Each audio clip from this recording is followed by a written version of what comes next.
The Miami Dolphins' playoff picture looks extremely, even extraordinarily, dim following the Sunday results of Week 15, but it's also well-defined. Simply put, for the Dolphins to be able to return to the playoffs this season after a one-year absence, the Dolphins have to win their final 4 games: against the Pittsburgh Steelers at Acrisure Stadium on Monday night, at home against the Cincinnati Bengals and Tampa Bay Buccaneers the next 2 weeks, and against the New England Patriots at Gillette Stadium in the season finale on the weekend of January 4th to 5th. And get some help. Getting to a final record of 10-7 would be impressive for the Dolphins regardless of what it produced, because it would signify a season-ending 8-game winning streak. Any loss by the Dolphins over the final 4 games will eliminate them from the playoffs, meaning they could be done as early as late Monday evening if they fall against the Steelers. But a 10-7 record alone won't be enough to get the Dolphins into the playoffs, even if it could match other AFC playoff hopefuls, because they just are in bad shape in terms of tiebreakers. The Dolphins' path to the playoffs. The Dolphins will go into their game at Pittsburgh in 10th place in the AFC standings, which means they have to jump 3 spots to get into the 7th place for the last playoff berth. There are 5 teams the Dolphins mathematically cannot beat out for a playoff spot because they either have more than 10 wins already or have 10 wins and have clinched tiebreakers against Miami by virtue of head-to-head results or conference records. Those 5 teams are the Denver Broncos, New England Patriots, Jacksonville Jaguars, and Los Angeles Chargers, along with the AFC North champions, because division winners automatically earn a playoff spot. There are 4 teams ahead of the Dolphins that they could catch, and those are the Buffalo Bills, Houston Texans, Indianapolis Colts, and Baltimore Ravens. But the Ravens do not factor into the Dolphins' playoff equation for this simple reason. For the Dolphins to make the playoffs, they have to win at Pittsburgh on Monday night. That would leave the Steelers at 7-7, the same record as Baltimore. Those 2 teams face each other in Week 18, meaning the loser of that game will have at least 8 losses, therefore can't beat out a Miami team that finishes 10-7. So that leaves the Bills, Texans, and Colts, and the Dolphins have to surpass 2 of them to make the playoffs. This is where it gets tough because Buffalo already is 10-4 and therefore has to go 0-3 for the Dolphins to catch the Bills and overtake them in a tiebreaker division record. And Buffalo's closing schedule includes a game against the Cleveland Browns in Week 16 and at home against the New York Jets in Week 18.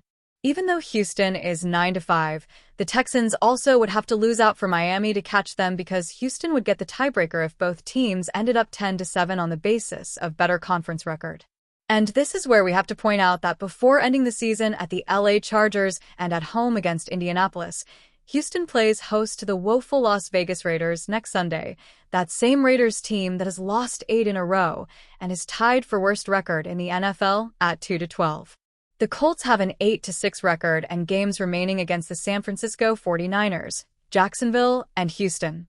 The Dolphins need for Indy to lose at least 2 of those games because, here we go again, the Colts would win a tiebreaker with the Dolphins if both teams are at 10-7. How the Dolphins make the playoffs. So, here's the summation. For the Dolphins to make the playoffs, Miami must go 4-0 in their final 4 games, at Pitt, CIN, TB, at any. 2 of the following 3 things must happen. Buffalo loses its final 3 games, at CLE, PHI, NYJ. Houston loses its final 3 games, LV, at LAC, IND. Indianapolis loses at least 2 of its final 3 games, SF, JX, at HQ. Monday's Fist Call recaps Kenny Pickett's rough first start as a Las Vegas Raider.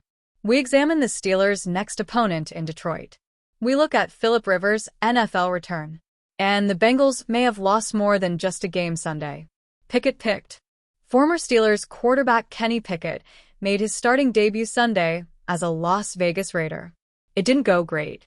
The Pitt alum was 15 of 25 for just 64 yards.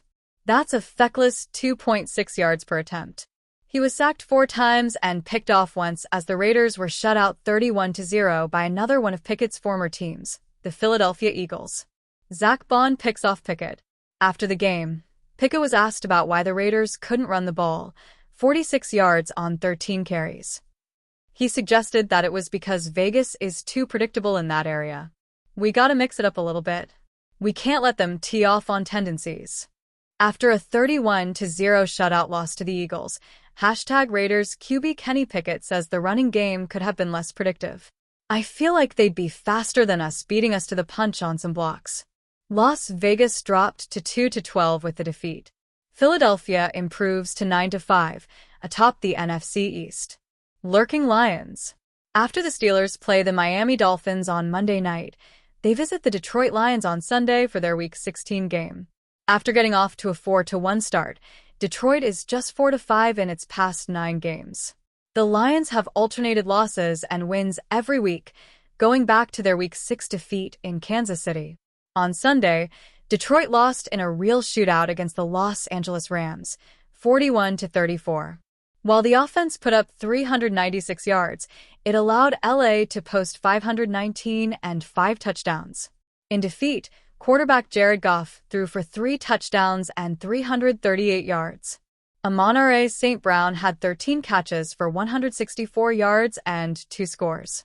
Jameson Williams pitched in with 134 on 7 catches and a TD. At 30.6 points per game, Detroit's offense is number 1 in the NFL. They allow 24.6 points per contest, 23rd in the league. It's felt all but guaranteed that the Pittsburgh Steelers are aiming to take a quarterback in the first round of the 2025 NFL Draft. Aaron Rodgers is 42 and publicly said he expects 2025 to be his final season. The only other 2 quarterbacks on the roster are Mason Rudolph and Will Howard.